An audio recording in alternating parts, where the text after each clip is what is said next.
નમસ્કાર. TAT secondary exam 2026ના Hindi વિષયની પરીક્ષા આપનાર તમામ ભાઈઓ બહેનોનું હું ગોળકિયા પ્રવીણભાઈ હાર્દિક સ્વાગત કરું છું. ભાઈઓ બહેનો, આપણે અગાઉ ધોરણ 9ના હિન્દી પાઠ્યપુસ્તક આધારિત એકમ પ્રમાણેના એમસીક્યુની વાત કરી ચૂક્યા છીએ, એનો વિડીયો બનાવી ચૂક્યા છીએ. આજે આપણે આ વિડીયો દ્વારા ધોરણ 10ના જે પાઠ્યપુસ્તક છે એ પાઠ્યપુસ્તકના એકમ પ્રમાણેના બની શકે એટલા મહત્તમ એમસીક્યુ બનાવી અને તમારી સમક્ષ વિડીયો મૂકવાનો પ્રયત્ન કરી રહ્યો છું. જે સંપૂર્ણ પાઠ્યપુસ્તક આધારિત એમસીક્યુ છે. આ પીડીએફ અથવા વિડીયોની અંદર માત્ર પાઠ અને કાવ્યને લગતા એમસીક્યુ જોવા મળશે. પ્રયોજનમૂલક અને અન્ય વ્યાકરણના છે આની અંદર જોવા મળશે નહીં. એક વિડીયોમાં અતિ મહત્ત્વપૂર્ણ એમસીક્યુ છે એ મૂકવાનો પ્રયત્ન કરેલો છે. આની પીડીએફ પણ છે તમને મળી રહી છે, કારણ કે ઘણા બધા વિદ્યાર્થીઓને કોમેન્ટ છે કે પીડીએફ કઈ રીતે મળશે, તો એની પણ સંપૂર્ણ વ્યવસ્થા છે એ કરેલી છે. તમે જે આ સ્ક્રીન ઉપર જોઈ રહ્યા છો તે મોબાઈલ નંબર ઉપર 9799369956 ઉપર તમે વોટ્સએપ કરજો અને તમારે કયા વિષયની પીડીએફ જોઈએ છે તેની અવશ્ય જાણ છે કરવી.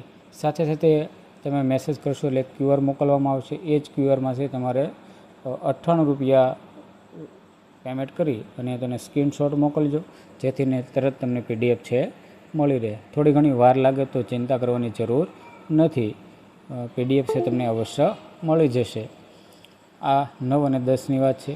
ત્યારબાદ એક ખાસ એ જણાવવાનું કે આપણી કોપી હવે કેટલાક એકેડમીવાળા છે કરી રહ્યા છે. આપણે જે પ્રશ્નપત્ર સોલ્યુશન કરેલું તો એનું પણ આપણા જ પ્રશ્ન પેપરનું કોપી કરી રહ્યા, એટલે આવી કોઈ બાબતથી તમે ભરમાશો નહીં. જે છે તે આપણા દ્વારા છે રજૂ કરવામાં આવશે. આ ઉપરાંત ખૂબ સારા માર્ક્સ તમે લાવો એવી શુભેચ્છાઓ અને અંદરથી ઈચ્છા.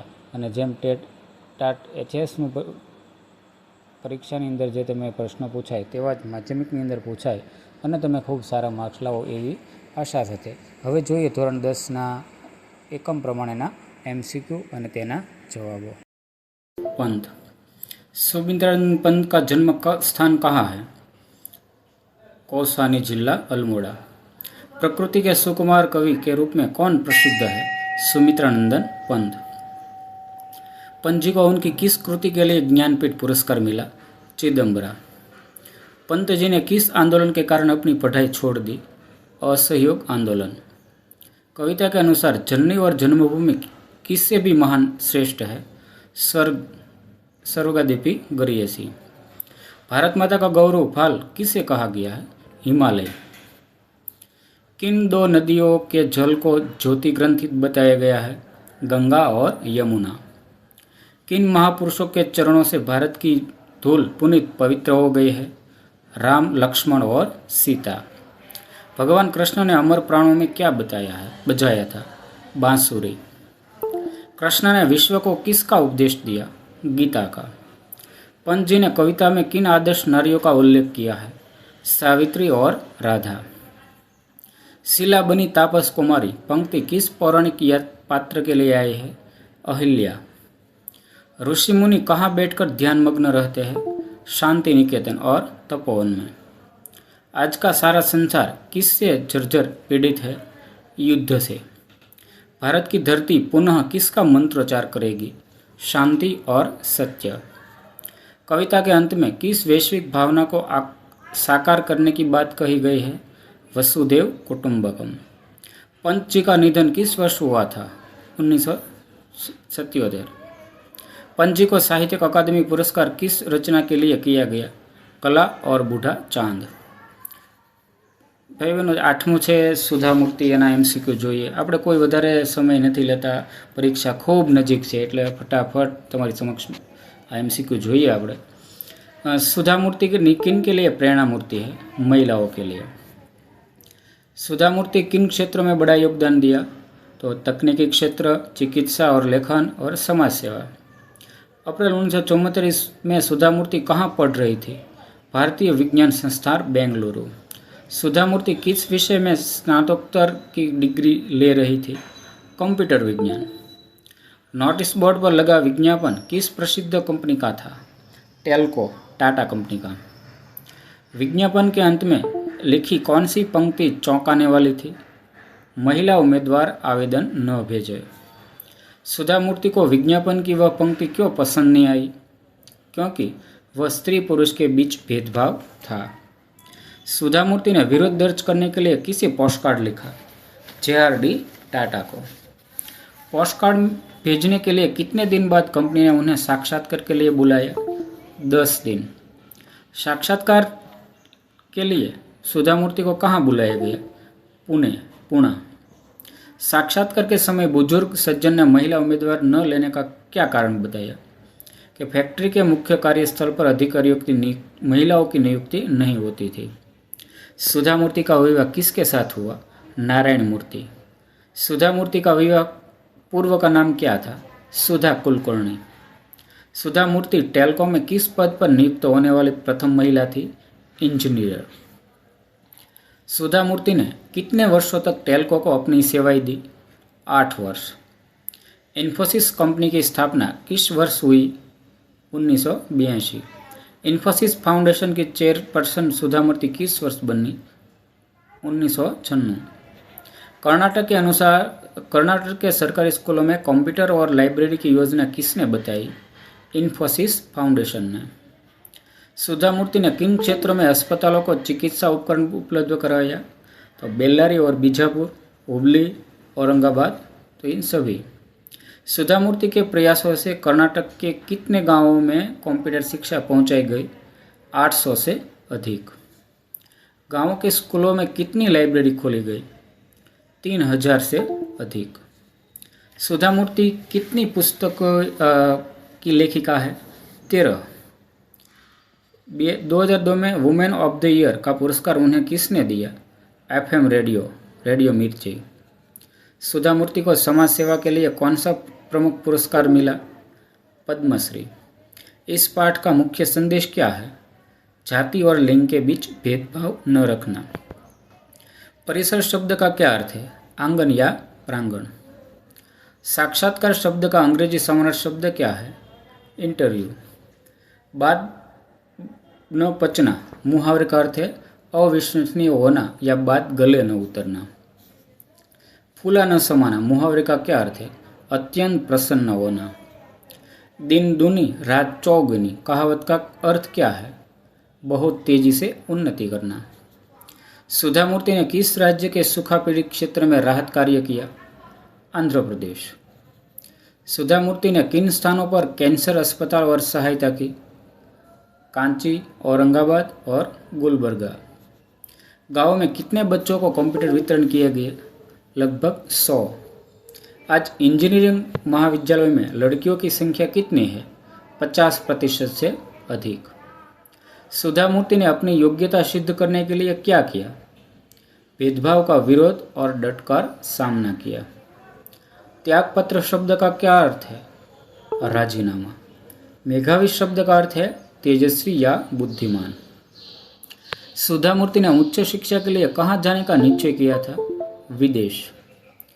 JRD टाटा किस समूह के प्रमुख थे? टाटा समूह। सुधा मूर्ति अब पूर्ण रूप से किसके लिए समर्पित है? समाज सुधार और समाज सेवा के लिए। तो 8મો પ્રશ્ન પાઠના પ્રશ્ન MCQ હતા। હવે જોઈએ 9મું, જેનું નામ છે कुत्ते की सीख નામનું જે કાવ્ય છે એમાં પહેલો પ્રશ્ન, कुत्ते की सीख कविता के रचयिता कौन है? रामधारी सिंह दिनकर। रामधारी सिंह दिनकर का जन्म किस राज्य में हुआ था? बिहार, मुंगेर जिला में। दिनकर जी का जन्म और निधन वर्ष क्या है? तो 1908 और 1974। दिनकर जी को किस प्रसिद्ध पुरस्कार से सम्मानित किया गया? भारतीय ज्ञानपीठ पुरस्कार। इनमें से कौन सी रचना दिनकर जी का चिंतन परक निबंध है? संस्कृति के 4 अध्याय। प्रस्तुत काव्य कुत्ते की सीख मुख्य रूप से किसके लिए लिखा गया है? बच्चों के लिए। वन के भीतर घनी मुरझुट में कौन रहता था? एक खरहा। खरहा झुरमुट के भीतर छिपकर क्या करता था? क्या खाता था? तो घास की फुनगिया या कोमल नोक। खरहा लोगों को दूर से देखकर क्या करता था? तो झुरमुट में छिप जाता था। एक दिन वन में कौन आया जो झाड़ियों को सूंघ रहा था? एक शिकारी कुत्ता। कुत्ते की लगी सांस सुनकर खरहा ने क्या किया? वह जाग गया और अपनी जान बचाने के लिए भागा। कुत्ते और खरहे के बीच खुले खेत में कितनी देर तक दौड़ चली? 4 मिनट तक।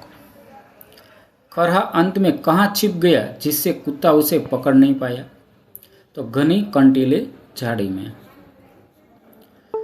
दौड़ के अंत में कुत्ते की क्या स्थिति थी? वह निराश होकर गिर गया। तमाशा देख रहे लोमड़ी ने कुत्ते से क्या कहा?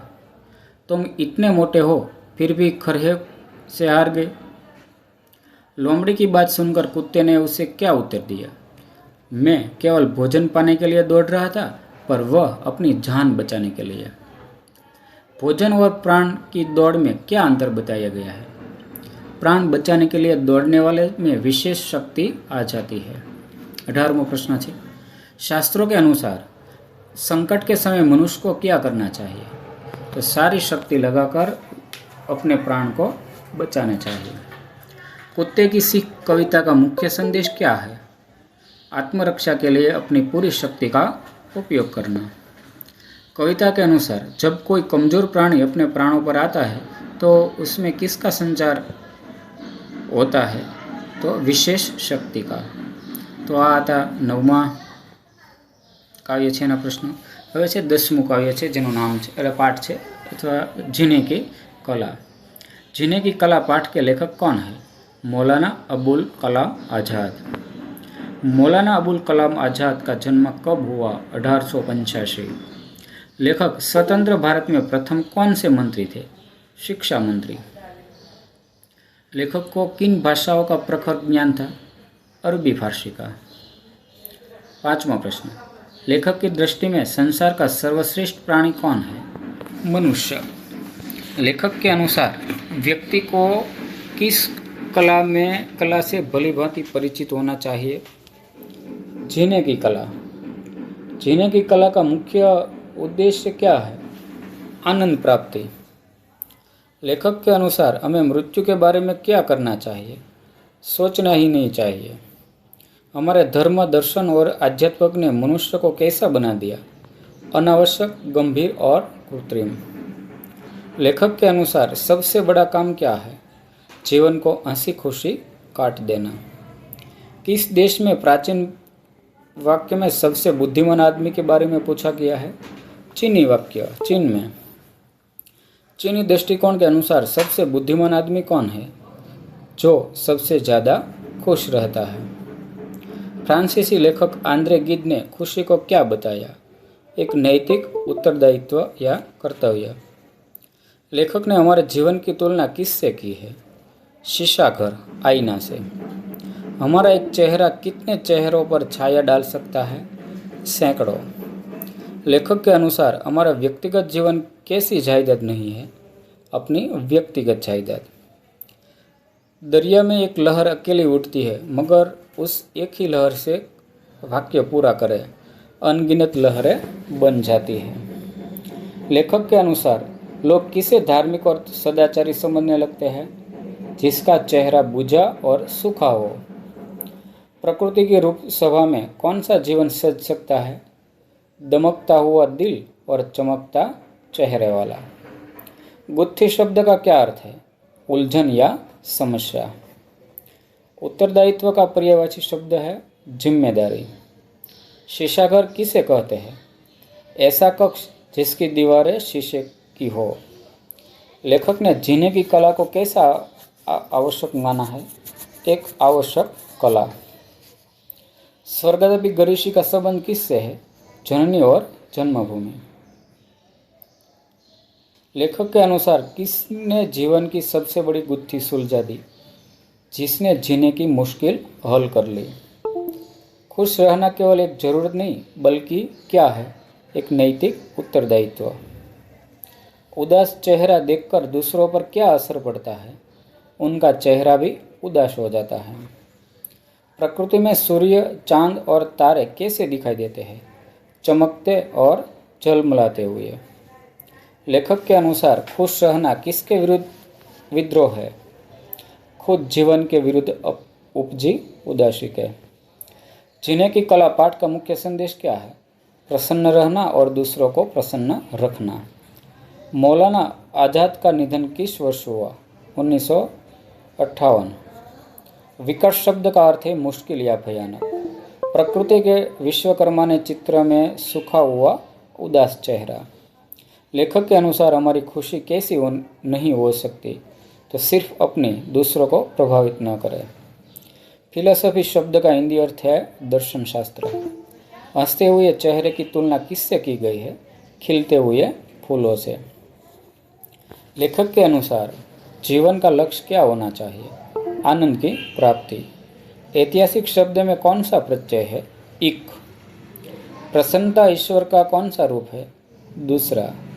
लेखक ने पाठ में किन दो संस्कृतियों देशों में विचारों का उल्लेख मुख्य रूप से किया है? चीनी और फ्रांसीसी। ત્યારબાદ ભાઈ બહેનો આપણે જોઈએ ભારત વર્ષ અમારા હે જે કાવ્ય છે તેના MCQના પ્રશ્નો। भारत वर्ष हमारा है कविता के रचनाकार कौन है? बालकृष्ण नवीन। बालकृष्ण नवीन का जन्म किस राज्य में हुआ? मध्य प्रदेश, शाजापुर। नवीन जी किसके आह्वान पर कॉलेज छोड़कर राजनीति में सक्रिय हुए? गांधी जी। नवीन जी ने किन पत्रों का संपादन किया था? प्रभा और प्रताप। भारत सरकार ने नवीन जी को किस सम्मान से अलंकृत किया? पद्म भूषण। इनमें से कौन सी रचना नवीन जी की है? कुमकुम और रश्मि रेखा। कोटि कोटि कंठों से आज कौन सा स्वर निकल रहा है? भारतवर्ष हमारा है, यह हिंदुस्तान हमारा है। 9वां प्रश्न, कवि के अनुसार यह देश हमारा कब से है? सृष्टि के निर्माण आदि अनादि क्षण से। जब नभ आकाश के तारे छिटके और सूरज चांद बने तब से यह देश क्या है? हमारा अभिमान। सृजन शब्द का सही अर्थ क्या है? सृजन या रचना। जब घटाओं ने सबसे पहले क्या सीखा था तब से यह देश हमारा है? घबराना नहीं, दहराना, उमड़ना। जल्दी शब्द का अर्थ है समुद्र। कविता में कितने कोटिजन करोड़ों के गरजने की बात कही है? 42। प्रतिपक्षी शब्द का क्या अर्थ है? विरोधी या शत्रु। वचन सुनकर किन के हृदय में सिहर उठे? प्रतिपक्षी, विरोधियों के। नए युग के नयनों में क्या भरा है? ज्वलित अग्नि के पुंज। उत्साह शब्द का क्या तात्पर्य है? उत्साह या उल्लास। कवि के अनुसार भारत माता के सामने आने की हिम्मत किस में है? किसी में नहीं। कौन सामने आएगा? इस कविता का मुख्य स्वर क्या है? राष्ट्रप्रेम और गौरव। ત્યારબાદ 12મું એકમ છે એક નઈ શરૂઆત। એના પ્રશ્ન જોઈએ આપણે। एक नई शुरुआत कहानी के लेखक कौन है? जाकिर अली रजनीश। जाकिर अली रजनीश की रुचि मुख्य रूप से किन विषय में रही है? वैज्ञानिक विषय में। इनमें से कौन सा उपन्यास जाकिर अली रजनीश द्वारा लिखित है? Guinea pig. कहानी में किस यंत्र का परीक्षण मानवता के इतिहास में पहली बार होने वाला था? मानव प्रक्षेपण यंत्र। प्रोफेसर रामिश के सहायक का नाम क्या था? माधवन। मानव प्रक्षेपण यंत्र को कितने खंडों में विभक्त किया गया था? 2 खंडों में। यंत्र का दूसरा भाग प्रोफेसर की प्रयोगशाला से कितनी दूर स्थापित था? 500 मीटर। माधवन प्रोफेसर रामेश से पहली बार किसका सिफारिशी पत्र लेकर मिला था? आनंद मेहता। प्रोफेसर रामेश के अनुसार प्रत्येक वस्तु किससे मिलकर बनी है? अणु और परमाणुओं से। परमाणु के भीतर कौन से सूक्ष्म कण मौजूद होते हैं? तो इलेक्ट्रॉन, प्रोटॉन और न्यूट्रॉन। ऊर्जा के बारे में प्रोफेसर ने क्या सिद्धांत बताया? ऊर्जा कभी नष्ट नहीं होती, केवल स्वरूप बदलता है। आणविक ऊर्जा को अलग करने के लिए किस रिएक्ट का उपयोग किया जाता है? परमाणु रिएक्टर। प्रोफेसर के अनुसार मानव शरीर को किन तरंगों में रूपांतरित किया जा सकता है? विशेष प्रकार की तरंगें। कंप्यूटर ने माधवन को क्या सिग्नल दिया?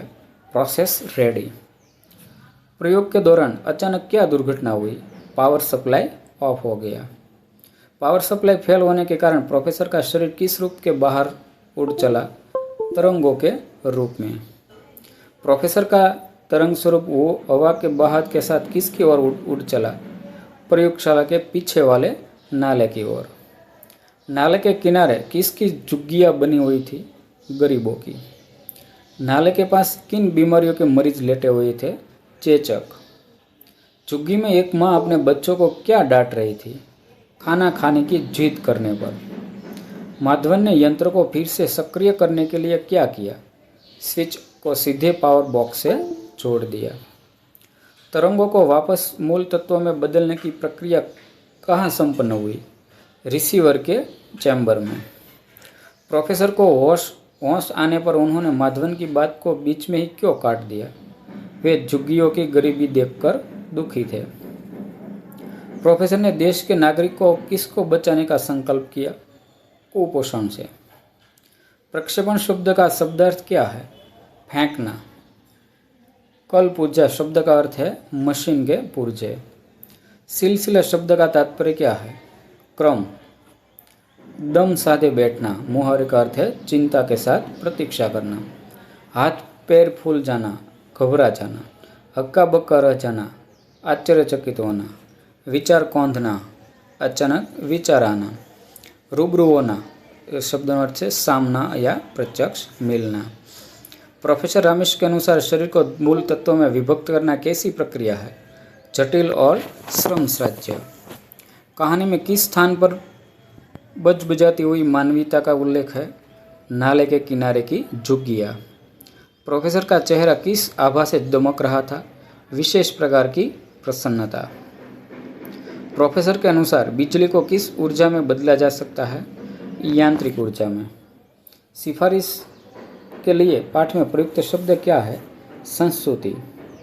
प्रयोग सफल होने के बाद माधवन ने किसे बुलाने के लिए फोन मिलाया? डॉक्टर को। इस कहानी का मुख्य उद्देश्य क्या है? तो विज्ञान का उपयोग मानवता और गरीबों के कल्याण के लिए करना। 13मुं છે એકમ સાધુપદેશ, એની ચર્ચા કરીએ। MCQ। साधुपदेश कविता के रचयिता काका हाथरसी। काका हाथरसी का मूल नाम क्या था? प्रभुलाल गर्ग। काका हाथरसी को काका नाम से कहाँ से मिला? तो हाथरस में एक नाट्य मंच के दौरान निभाई गई भूमिका से। काका हाथरसी मुख्य रूप से किस प्रकार के कवि थे? हास्य व्यंग के। भारत सरकार ने काका हाथरसी को किस प्रतिष्ठित सम्मान से नवाजा? पद्मश्री। काका हाथरसी के कुल कितने संकलन मिलते हैं? 42। कवि काका हाथरसी का उपनाम क्या है? काका हाथरसी। काका हाथरसी पुरस्कार प्रतिवर्ष किसके द्वारा दिया जाता है? हिंदी अकादमी, दिल्ली। प्रस्तुत कविता साधुपदेश में किन लोगों पर व्यंग किया गया है? धूर्त और ढोंगी बाबाओं पर। साधु अपने हाथ में क्या रखते हैं ताकि लोगों को लगे कि माला जप रहे हैं? गौमुखी। भीतर छुरी चलती रहे, इस पंक्ति का क्या अर्थ है? तो मन में कपट या बुरे विचार रखना। ढोंगी साधु नगर से बाहर कहाँ अपनी झोंपड़ी बनाते हैं? बगीचे में। साधु अपनी शरीर को किसके समान चमकता हुआ बताते हैं? दीपक के समान। कविता में झोंपड़ी की तुलना किससे की गई है? सीप से। साधु ने तर्क करने वाले विद्वानों से बचने के लिए क्या युक्ति अपनाई? मौन रहने का ढोंग करना। जब कोई विद्वान जीव और ब्रह्म जैसे कठिन प्रश्न पूछता है तो साधु उत्तर देने के लिए किसका प्रयोग करता है? स्लेट का।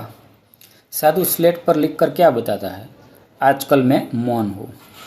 साधु के अनुसार कौन सा संकट शीघ्र ही कट जाएगा? धर्म संकट। खा पपीता तोड़कर, यहाँ पपीता किसका प्रतीक है? साधु की फल यानी कि इच्छा के प्रति आसक्ति का। साधु भक्तों में कौन सी सेवा करने को कहता है? निष्काम। साधु के अनुसार पाप का घड़ा भर जाने पर उसे कहाँ फोड़ने की बात कही गई है? काशी में। कविता के अनुसार साधु ने कौन सा झगड़ा खत्म होने की बात कही है? स्वर्ग का। नरक का छोड़ दे, एनो अर्थ થાય છે नरक का भय। साधु भक्तों से क्या सुनकर जाने को कहता है? उपदेश। मौन रहने से साधु को क्या लाभ होता है? उसकी अज्ञानता छिपी रहती है और पोल नहीं खुलती। नम्र ऊपर से बने इस पंक्ति का क्या तात्पर्य है? बाहरी रूप से विनम्र दिखने का ढोंग करना। तार्किक विद्वान से सामने आने पर साधु क्या करता है? मौन रहकर बच निकलते हैं। साधु के अनुसार भक्तों को क्या पढ़ना बेकार है? पोथी यानी कि पुस्तकें। पोथी शब्द का अर्थ है पुस्तक। गौमुखी किसे कहते हैं? एक थैली जिसके माला रखकर नाम स्मरण किया जाता है। तर्क शब्द का अर्थ है दलील। पोल शब्द का अर्थ तात्पर्य है रहस्य या दोष। धर्म संकट का अर्थ है मुश्किल। और निष्काम शब्द का सही अर्थ है निरपेक्ष या बिना किसी कामना के। पोल रखना मुहावरे का अर्थ है रहस्य प्रकट करना। मुख में राम बगल में छुरी कहावत का अर्थ है कथनी और करनी में अंतर। काका हाथरसी के अनुसार कौन मौन रहना कैसे युक्ति है? तो स्वयं को ज्ञानी सिद्ध करने और अज्ञानता छुपाने की। इस कविता का मुख्य उद्देश्य क्या है? धार्मिक पाखंडों पर प्रहार करना। तो आ रीते विद्यार्थी मित्रों આપણે આ બીજા વિભાગની અંદર પણ 13 એકમ સુધીના MCQ છે જોયા। હવે મળીએ નવા જ વિડીયોમાં અને નવા જ MCQ સાથે।